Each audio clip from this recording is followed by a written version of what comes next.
Ya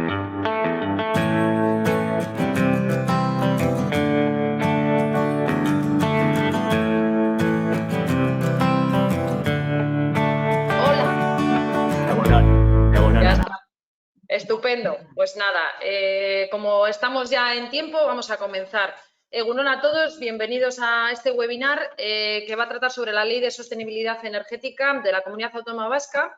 Esta ley fue aprobada en febrero de 2019 y está en vigor, pero desde entonces está en proceso de desarrollo mediante la publicación de algunos decretos. Entonces, en este webinar, Imanol Rodríguez Lorente, que es técnico de la Administración Industrial Energética del Gobierno vasco, tratará de ponernos al día sobre esta ley y sus decretos que están a punto de publicarse. Y responderá a todas nuestras dudas, si os parece, tras la presentación. La webinar se está grabando y Manuel también nos va a facilitar la presentación tras la reunión. Pues nada, sin quitarle más tiempo al ponente, cuando quieras, Manuel. Muy bien, egunon guztioi, muchas gracias por vuestro interés. Entonces, bueno, como ha comentado Ana, soy técnico de la Dirección de Energía, Minas y Administración Industrial, que, bueno, en base a lo establecido en la ley, somos un poco los responsables por ser parte del departamento con competencias en materia de energía del Gobierno vasco de un poco de coordinar y de llevar a cabo el control de las obligaciones, implantación, etcétera, de la ley. Entonces, bueno, como bien ha comentado Ana, actualmente la ley ya está en vigor. Lo que ocurre es que la ley, sobre todo para lo que era la parte del sector industrial que a vosotros os afecta, pues prácticamente decía muy poquitas cosas. Establecía dos obligaciones, la de declaración de gran consumidor de energía y la de disposición de un sistema de gestión de energía en unos plazos que ya han vencido, pero que no pasa nada porque hayan vencido. Y poco más. Lo demás lo dejaba todo a desarrollo. Entonces, bueno, desde entonces hasta ahora estamos con la preparación de un decreto que va a desarrollar la ley específicamente en aquello que ya nos tenemos que poner ya sí o sí con ello. Entonces, como le comentaban antes de la presentación, pues por fin parece que mandamos ya el documento final al Consejo de Gobierno de 15 de noviembre. Entonces, publicaremos en el boletín la siguiente semana. Porque, como ya os voy a comentar ahora, el primer trimestre de cada ejercicio va a ser trimestre de deberes. Entonces, bueno, pues a ver si diríamos que lo que queda de fin de año vamos todos rolando un poco con la ley, vamos entrando en la dinámica y aclarando dudas, de tal manera que el primer trimestre del 21 pues ya sea el de prueba. No me enrollo más. Os he preparado una pequeña presentación con lo que va a decir el decreto, con lo cual igual muchas de vuestras dudas quedan aclaradas y si no, pues cuando terminamos la presentación, pues podéis, estoy abierto a todas las preguntas que tengáis e incluso a posteriori, ¿vale? Os dejo mi contacto y a posteriori os podéis dirigir a mí cuando lo consideréis para aclarar, ¿vale? Pues, a ver. Nada, una breve lo que ha comentado Ana. La ley ya está aprobada, diríamos que está en vigor desde el 1 de marzo del 2019 y como ya sabemos todos, pues establece los pilares normativos de la sostenibilidad energética tanto para administraciones públicas como para sector privado. Y sus objetivos principales son el ahorro y la eficiencia energética y el impulso a la implantación de energías renovables. En lo que es dentro del sector industrial, viendo un poco los socios que tenéis en el clúster, creo que la mayoría iríais entiendo que por sector industrial, pero he visto también alguna ingeniería que entiendo que podría ir por el sector servicios. Entonces, bueno, en el sector industrial, ¿a quién sería de aplicación? Pues a aquellos que cumplan con estas dos condiciones. Deben de cumplir las dos condiciones. Que pertenezcan a los grupos B, C, D, E y F del CENAE 2009 y que su consumo energético final anual sea superior a 500 toneladas equivalentes del petróleo. Si se cumplen esas dos condiciones, se está afectado por la ley de sostenibilidad. Y esas empresas, digamos que luego se clasifican en dos subgrupos. Por un lado, las de tipo I1, que son las que a su vez están afectadas también por el Real Decreto 56/2016, por el que se regulan las auditorías energéticas, y las de tipo I2 son las que no estando afectadas por ese Real Decreto cumplen la condición de tener un consumo energético final superior a 500 toneladas equivalentes de petróleo. A la hora de determinar si se está o no afectado por el Real Decreto 56/2016, hay que ir a lo que dice el Real Decreto 56. Entonces, puede estar afectado, el Real Decreto 56 afecta a grandes empresas, ni a pequeñas ni a medianas, grandes empresas. Y puedes estar afectado tanto si tú como empresa tienes la consideración de gran empresa, como si perteneces a un grupo de empresas que también cumple las condiciones de gran empresa. ¿De acuerdo? En lo que respecta al sector servicios, que entiendo que igual alguna ingeniería podría estar afectada, aquí entran todos, digamos que aquí hay una única condición. En el sector industrial había que cumplir dos condiciones, aquí una única condición, y es la de estar encuadrado dentro de los grupos que os indico en la plataforma, en la presentación, perdón, del CENAE 2009. Y esas empresas, igual que las industriales, desglosamos en dos grupos. Las S1, que son las grandes empresas que estarían afectadas por el Real Decreto 56, tanto por sí mismas como por pertenecer a un grupo que que cumpla las condiciones de gran empresa, y las S2, que son las que, no perteneciendo al grupo S1, no estando afectadas por el Real Decreto 56, tienen un consumo energético final superior a 40 toneladas equivalentes de petróleo anuales. ¿Qué obligaciones tienen unos y otros? En principio las obligaciones son las mismas para los cuatro subgrupos. Por un lado, la de realizar una declaración responsable como gran consumidor de energía. Digamos, para esto había un plazo de 6 meses desde la entrada en vigor de la ley, pero bueno, a día de hoy se puede seguir llevando a cabo la declaración y es un trámite telemático, electrónico, a través del enlace que os adjunto. Otra de las obligaciones es la de realizar auditorías energéticas, la de disponer y aplicar de un sistema de gestión de energía, la de disponer de planes de movilidad en los centros de trabajo, la de certificar energéticamente los edificios y la de eliminar paulatinamente el uso de hidrocarburos líquidos, es decir, gasóleos, fuelóleos, para el 2030.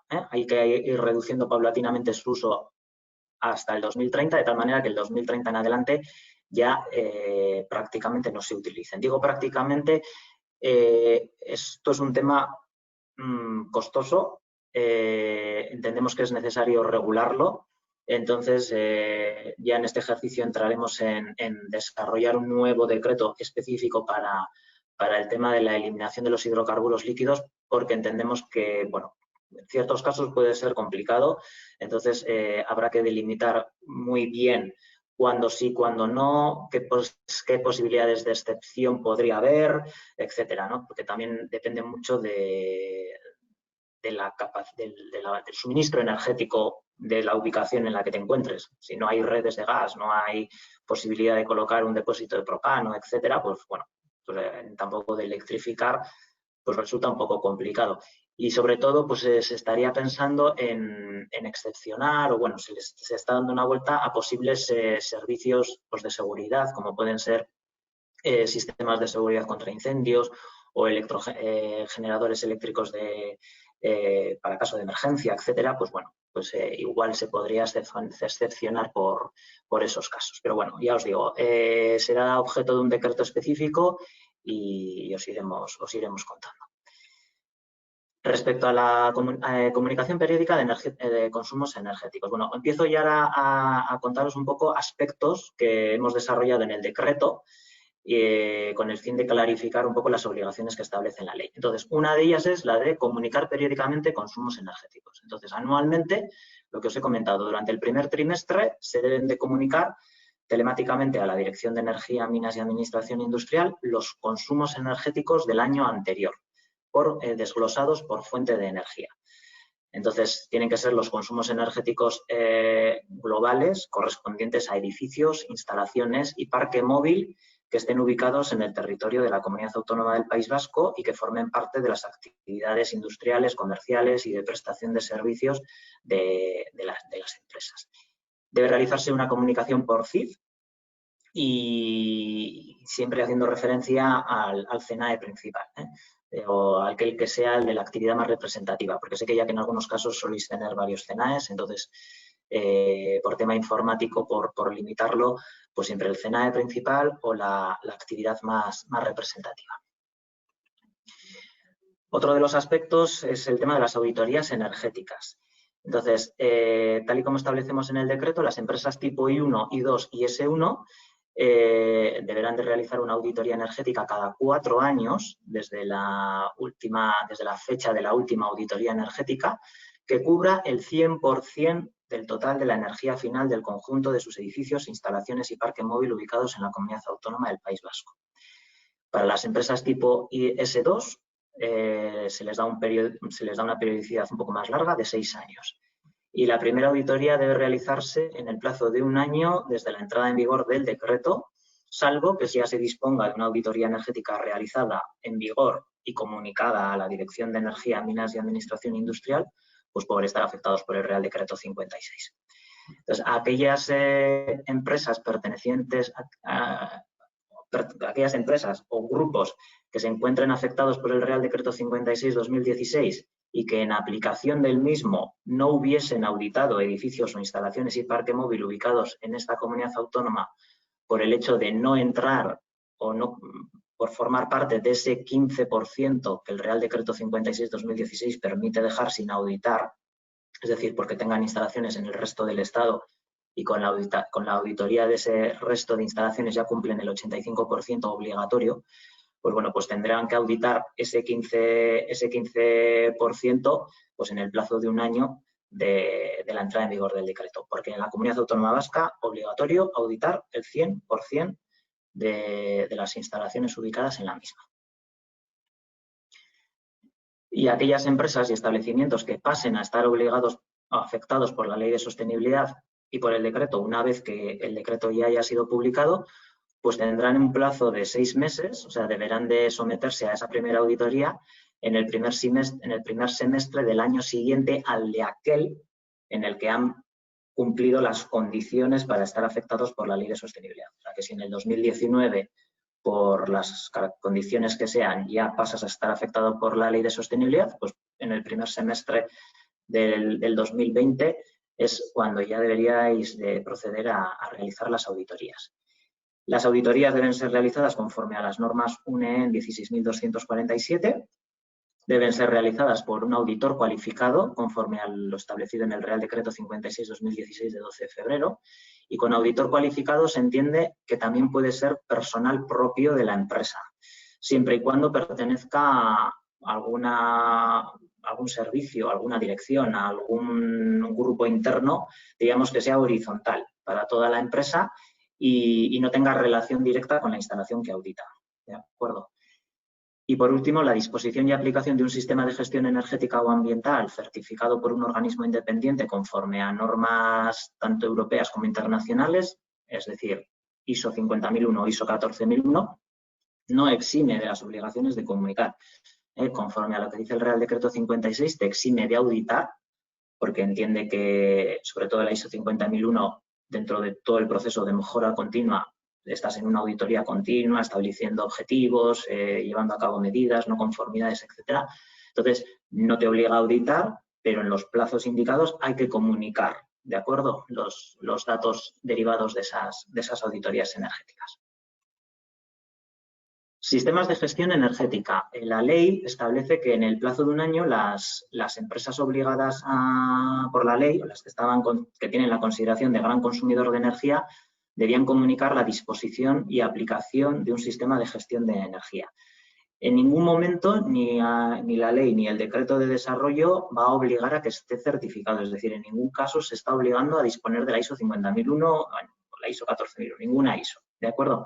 Y ese sistema de gestión de energía debe permitir, como mínimo, conocer la cantidad de energía que se consume, desglosada por fuentes de energía y, bueno, y si puede ser, pues procesos en los que se encuadre, definir, implantar y seguir de manera sistemática medidas de ahorro y de eficiencia energética y, por último, dar garantía al cumplimiento tanto de las prescripciones establecidas en la ley como en el decreto. Entonces, cuando el sistema de gestión energética sea provisto y gestionado por una empresa proveedora de servicios energéticos o gestor energético externo, tened en cuenta que esas empresas, conforme a lo que dice el Real Decreto 56/2016, tienen la obligación de estar registradas o de estar recogidas en una lista que gestiona el IDAE, que depende del Ministerio de Transición Ecológica y Reto Demográfico. Esas empresas, diríamos, por comunidad autónoma, se dirigen a nosotros, nos presentan una declaración responsable, nosotros comunicamos al Ministerio, el Ministerio al IDAE y el IDAE las publica. ¿De acuerdo? Entonces, en el enlace que os adjunto es donde se puede llevar a cabo la búsqueda de aquellas empresas prestadoras de servicios energéticos que están, digamos, que han llevado a cabo su declaración. Pues bueno, pues si os interesa pedir presupuestos o lo que fuera, poder contactar con las mismas.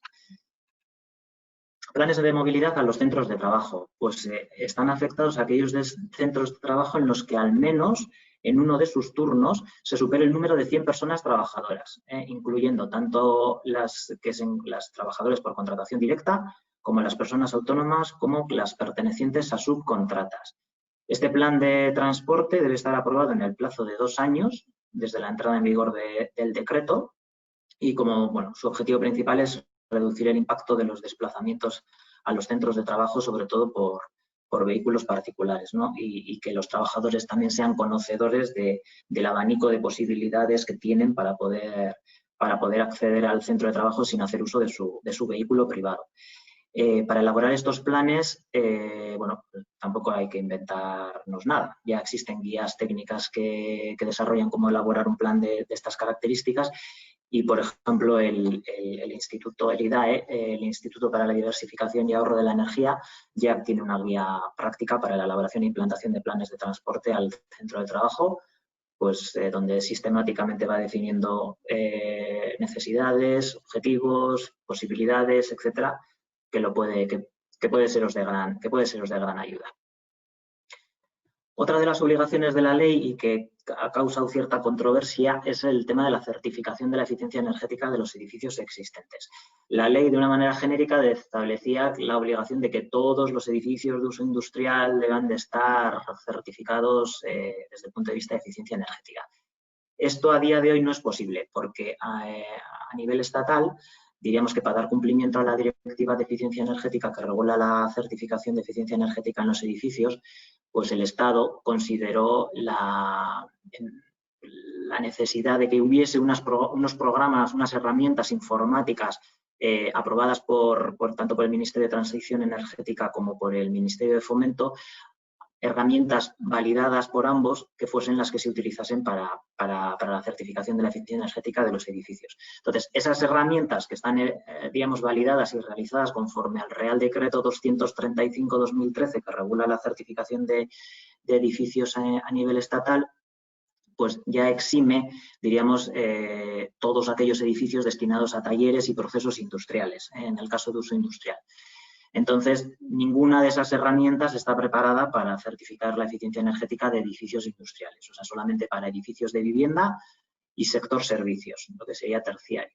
Por lo tanto, en el decreto hemos puntualizado que esa obligación que dice la ley de certificar energéticamente los edificios de uso industrial solo recaerá en aquellas partes que no estén destinadas a uso de taller o proceso industrial, que tengan al menos una superficie útil mínima de 50 metros cuadrados y que se encuentren o bien calefactados o bien refrigerados para el confort de las personas que hacen uso de las mismas. Es decir, que si hay una instalación térmica de producción de calefacción o refrigeración para ese local, no sea porque ese local es un almacén y hay que almacenar los productos a una determinada temperatura, sino que sea porque las personas que están trabajando y hacen uso de ese local necesitan.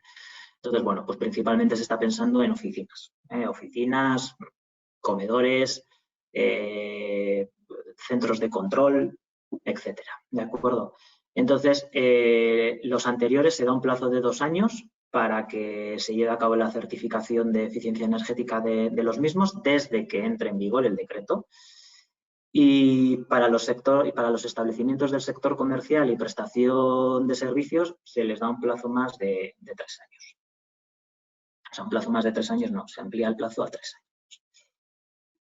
Respecto a la certificación de la eficiencia energética, aquí en la comunidad autónoma tenemos un decreto específico que es el 25/2019 de 26 de febrero, en donde ya se establece cómo tiene que realizarse, quién la tiene que realizar, cómo se debe tramitar, la obligación de que el certificado de eficiencia energética esté inscrito en el registro de certificados de eficiencia energética del País Vasco, porque esto no nos cansamos de decir. Que os puede resultar de ayuda tanto en vuestro ámbito profesional como personal.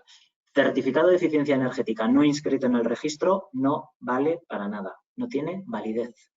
No vale para alquilar una vivienda, no vale para vender una vivienda, no vale para obtener una ayuda, una subvención, una reducción, ¿de acuerdo? Es una guerra que tenemos nosotros. Nosotros vamos con este eslogan a todas partes. Luego yo ya sé que en ciertos sitios luego no te lo piden, si te lo piden, pero conforme a lo que nosotros indicamos en el decreto, certificado de eficiencia energética no inscrito en el registro, y el que esté inscrito en el registro quiere decir que se haya obtenido la etiqueta de eficiencia energética, no que se haya simplemente hecho la solicitud de inscripción, no tiene validez. Y por último, bueno, donde se requiera la disposición de ese certificado de eficiencia energética, pues debe estar en lugar visible y destacado, se debe colocar en lugar visible y destacado la etiqueta de eficiencia energética que emite el registro para, bueno, pues para que los usuarios de ese local pues sean conocedores. Vayamos creando también un poco de cultura, ¿no? De la misma manera que los electrodomésticos ahora ya todos llevan la etiqueta, y ya pues nos vamos haciendo una idea y compramos unos en vez de otros porque es una A++ en vez de una B. Bueno, pues en el caso de los locales, edificios y partes de los mismos, pues lo mismo, vamos a ir creando cultura. Toda la información del registro de certificados de eficiencia energética la tenemos recogida en una web, una web específica de la web del departamento, y os dejo también ahí el enlace por si os interesa. Y por último, bueno, respecto a la formación y sensibilización, pues bueno, las empresas afectadas por la ley también se basa en uno de sus pilares en lo que es la sensibilización de lo que es el conjunto de la ciudadanía, el que vayamos adaptándonos, cambiando nuestros hábitos y adaptando nuevos, etcétera. Entonces es importante que todos los sujetos que estén obligados también hagan una labor de formación y sensibilización. Entonces, las empresas que estén afectadas por la ley en el plazo de un año deberán de elaborar un plan de formación y sensibilización a su personal trabajador, pues con los aspectos más importantes que se recogen en la ley. Y principalmente se piensa en aquellas personas, aquellos trabajadores que puedan tengan relación con la compra, mantenimiento y utilización de instalaciones consumidoras de energía, y sobre todo formación destinada a tratar sobre técnicas de ahorro y eficiencia energética, así como de promoción e implantación de energías renovables. También deberían definirse en aquellos centros de trabajo donde por el número de trabajadores haya la obligación de disponer de un plan de movilidad, pues también debería de haber acciones formativas en lo que es el uso eficiente y sostenible del transporte, sobre todo en aquellas empresas que tengan parque móvil y que estén obligadas a contar con el plan de movilidad en sus centros de trabajo. Y luego, bueno, pues lo que son también la difusión e información pues de pautas de ahorro y eficiencia energética que pueden hacer, bueno, pues que podemos hacer uso en nuestro día a día, ¿no? Pues regular correctamente los termostatos, no dejar las pantallas de ordenador encendidas, bueno, pues un poquito cosas básicas que pueden ser de interés para todo tipo de trabajadores. Y luego, aquellos que tengan la obligación de disponer del plan de movilidad, pues el plan de movilidad también hay que difundirlo y tenerlo en un lugar accesible a todos los trabajadores para que puedan consultarlo. Respecto a la remisión de información que os he comentado, pues eso, a lo largo del primer trimestre de cada año, pues debe remitirse al departamento competente en materia de energía, que somos nosotros, según procedimiento y formatos reconocidos que están recogidos en el enlace que os adjunto, pues la actualización de la declaración de gran consumidor de energía, dentro de la cual irá la declaración de los consumos energéticos finales correspondientes al conjunto de edificios, instalaciones y parque móvil ubicados en esta comunidad autónoma, que formen parte de las actividades comerciales y prestación de servicios. Esa remisión de consumos industriales que os he comentado inicialmente irá junto o formará parte de esa actualización de la declaración de gran consumidor de energía que hay que renovar anualmente. Otra información que hay que comunicarnos es la de realización de las auditorías energéticas. Entonces, en el plazo de un mes desde que la auditoría energética haya sido realizada, en los plazos que ya se han definido, bueno, pues en el mes siguiente ya se tiene que hacer nos tenéis que comunicar que esa auditoría energética se ha realizado, también a través de un procedimiento telemático, y luego los certificados de eficiencia energética que se tienen que inscribir en el registro de certificados de eficiencia energética del País Vasco a través de su tramitación electrónica específica.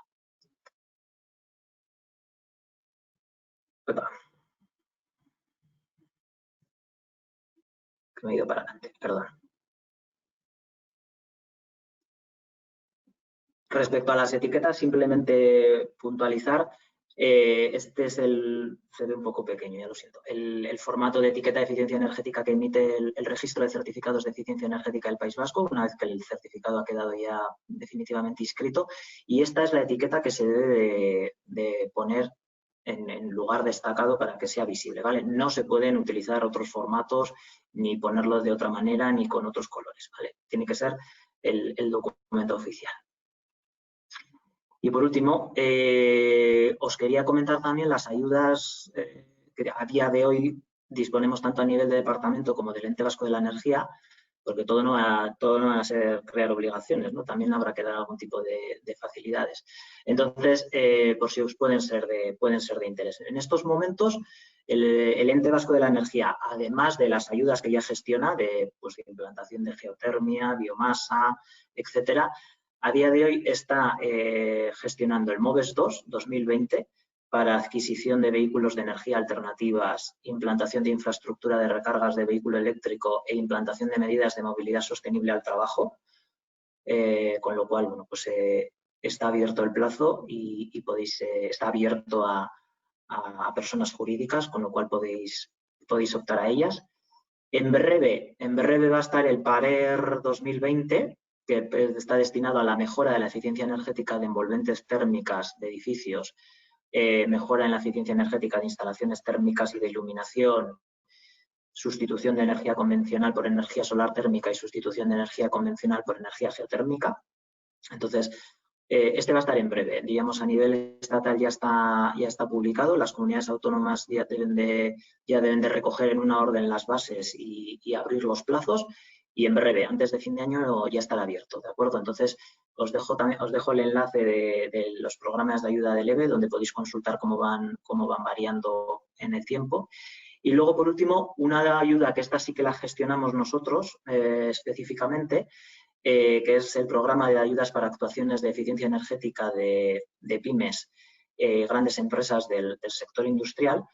En principio, finaliza el plazo a 31 de diciembre de 2020. Disponemos de 15 millones para poder repartir. A día de hoy pues, no hemos llegado a la mitad, así que si alguno está interesado, estamos deseosos de dar dinero.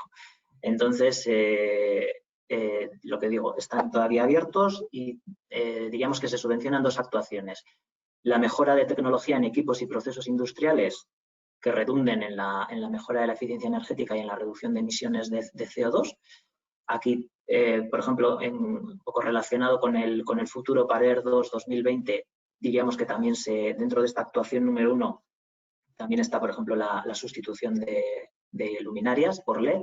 Muchas empresas es para lo que han solicitado la ayuda. Y luego, dentro de la actuación 2, sería para la implantación de sistemas de certificados de gestión energética en empresas que no sean grandes consumidoras de energía. Aquí hemos tenido que hacer la especificación de que no sean grandes consumidoras de energía porque, dado que la ley de sostenibilidad obliga a que si eres gran consumidor de energía tienes que tener un sistema de gestión energética, digamos, no es subvencionable. Una obligación reglamentaria no es subvencionable. Entonces, bueno, al igual que para el programa de ayudas del EVE, os adjunto el enlace también a donde está toda la información de este programa de ayudas de eficiencia energética en pymes y gran empresa del sector industrial. Y por mi parte, pues nada más, os dejo ahí mis contactos y para cuando necesitéis. Cuando surja cualquier duda, no dudéis en poneros en contacto. Y ya está. Gracias, Imanol. Si tenéis alguna pregunta, podéis hacerla en el chat o podéis pedir turno de palabra. Como no estamos muchos, también podéis conectar el micrófono y hacer la pregunta directamente. Mientras dejamos a las personas existentes un tiempito para que puedan hacer sus consultas, Imanol, he oído varias cosas. Por ejemplo, nosotros que somos una asociación, estamos en un edificio del sector servicios. Entiendo que, por ejemplo, nuestro edificio sí tendría la obligatoriedad de tener su certificado como edificio. Sí, Vale. Tendría la obligación. Vale. No sé si, Tania, has conectado la cámara, no sé si quieres hacer una pregunta. Sí, hola, buenos días. Yo tenía un par de preguntas. ¿Me escucháis? Sí. Sí. Vale, perfecto. Imanol, decías como uno de los requisitos el tener un sistema de gestión energética y que dentro del sistema de gestión energética garantizar el cumplimiento de la política energética de la organización. ¿Es necesario tener una política específica o puede ser la que tenemos de gestión ambiental? O sea, ¿solicitáis algo adicional? No pedimos nada adicional. No pedimos nada adicional. Simplemente, si dispones de un sistema de gestión de energía, lo tienes que hacer tuyo. Tiene que formar parte de tu día a día, de tu sistema, de tu gestión diaria. Entonces, bueno, entendemos que primero, como en este caso, tiene que haber como una declaración de intenciones, ¿no?, por parte de la empresa, que es lo que diríamos que es lo que puede quedar plasmado en una política energética, pero no entramos en ello. Vale, y una segunda pregunta. ¿Qué ocurre si una empresa que se ha registrado como gran consumidor de energía puntualmente deja de serlo? Pues porque esté ahí en el límite y haya años que sí y años que no.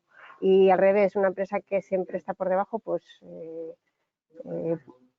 supere la cantidad de 500 toneladas de petróleo.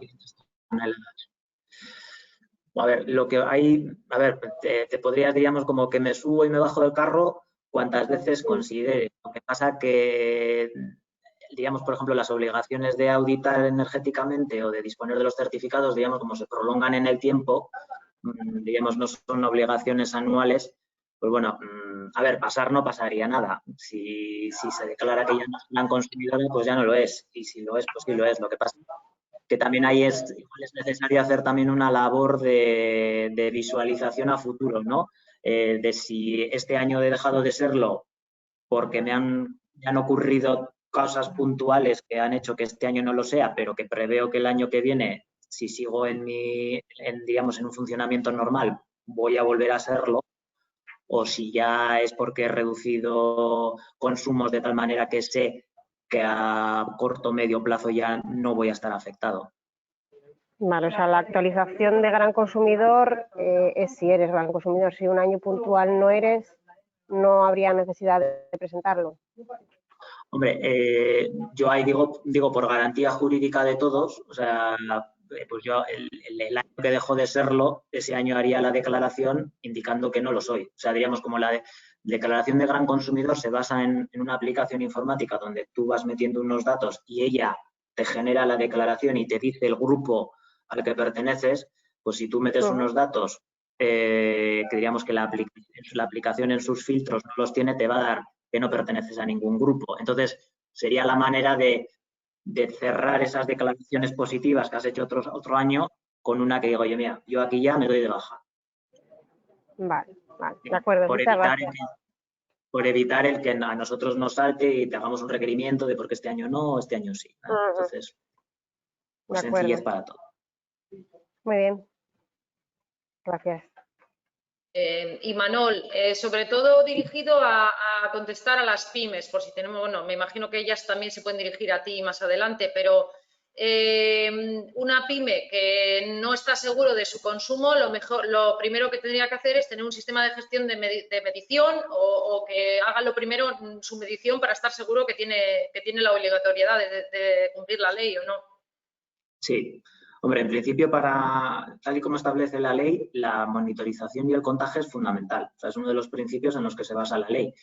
Porque si no contabilizas correctamente, no sabes en qué situación te encuentras y, por lo tanto, luego tampoco sabes a qué obligaciones estás supeditado. Entonces, bueno, pues esas empresas, primeramente, que hagan un estudio previo de sus consumos, que inicialmente puede ser simplemente de factura, facturas eléctricas o facturas de gas natural o de otros combustibles. Igual, por experiencia propia aquí en la administración, suele ser más complicado el tema de los consumos de vehículos, el consumo vehicular, pues bueno, pues porque tampoco igual no existe a nivel organizativo una cultura de controlar pues esos consumos, ¿no? Igual se controla la factura de la gasolinera, pero no se contabiliza el consumo.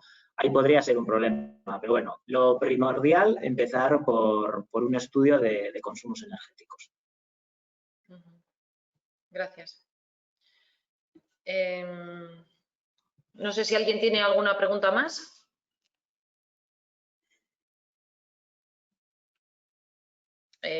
Otra preguntita. Entiendo que, bueno, yo creo que lo has comentado cuando has comentado lo de las ayudas. Entiendo que no tener la obligación de cumplir la ley no significa que no puedas hacer tus propios planes, ¿no?, de sostenibilidad para ayudar. Por supuesto, o sea, la ley siempre es, digamos, a mínimos para obligar a ciertos sectores que se considera que por ser demandantes de manera importante de energía, pues bueno, pues para ir estableciendo unas obligaciones de ahorro, porque bueno, comentaros así a nivel de comunidad autónoma, claro, el País Vasco somos grandes demandantes de energía. Prácticamente toda la energía que se consume en la comunidad autónoma vasca proviene del exterior, generamos muy poco. Aquí también viene, bueno, es un poco la responsabilidad también de la administración de fomentar lo que son las instalaciones de renovables. Entonces, bueno, a nivel de lo que es estrategia energética de país, pues bueno, pues hay que ir por la vía de ir hacia ahorros energéticos en todos los sectores, o sea, que todo el mundo participe en ese ahorro energético. Y, por ejemplo, solamente por daros un dato, País Vasco se diferenciaba hasta hace 2 años de la media del Estado y de la media europea, porque nuestro el 40% de la energía que consumíamos se consumía en el sector industrial. O sea, ni la media europea tenía un porcentaje tan alto en consumo energético a nivel de sector industrial y el Estado mucho menos. Y llevamos 2 años en los que el transporte se ha equiparado, incluso ha superado ligeramente ese 40%. Entonces, lo que es la movilidad es un subgrupo, un sector en el que habrá que tomar medidas de manera importante y que tenemos que tomar medidas todos. Vale.